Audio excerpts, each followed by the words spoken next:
Hello, আসসালামু আলাইকুম। সবাই কেমন আছেন? আজকে বানিয়ে দেখাবো স্যান্ডউইচ।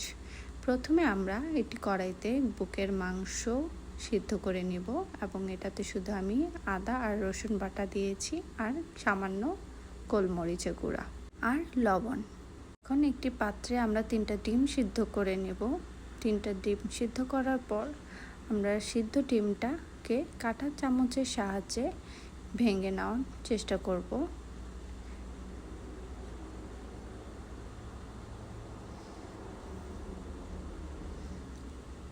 ডিমটি ভাঙা শেষ হয়ে গেলে ওটার উপর আমরা যে সিদ্ধ করে রাখা মাংস ওগুলো গুঁড়ো করে ফেলছি বা ছোট ছোট এরকম করে গুঁড়ো করব করে আমরা এই মাংসগুলো দিয়ে দিব।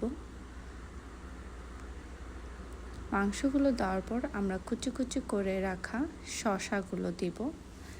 শসাগুলো দেওয়ার পর আমরা এখানে আরও কিছু মশলা দিব। তারপর এখানে আমরা দিয়ে দিচ্ছি মায়োনিজ 2 টেবিল চামচের মতো। মায়োনিজের পর আমরা এখানে দিব কেচাপ। তারপর দিয়ে দিচ্ছি আমরা গোলমরিচের গুঁড়া, চিলি ফ্লেক্স,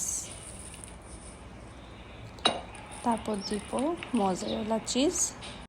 মোজারেলা চিজ দেওয়ার পর আমরা পুরোটা ভালো করে মেখে নিব। তারপর পাউরুটির উপরে সেই মিক্সগুলো দিব এবং পাউরুটির চারপাশটা আমি কেটেও নেব।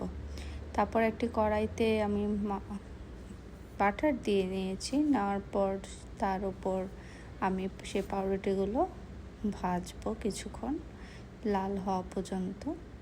এরকম লাল হয়ে ভাজার পর যখন হয়ে যাবে তখন আমরা মিডলে আমরা কেটে নেব। আর কেটে নেওয়ার পর দেখছেন কি সুন্দর একটা স্যান্ডউইচ হয়ে গিয়েছে। এই স্যান্ডউইচটা খেতে খুবই মজা।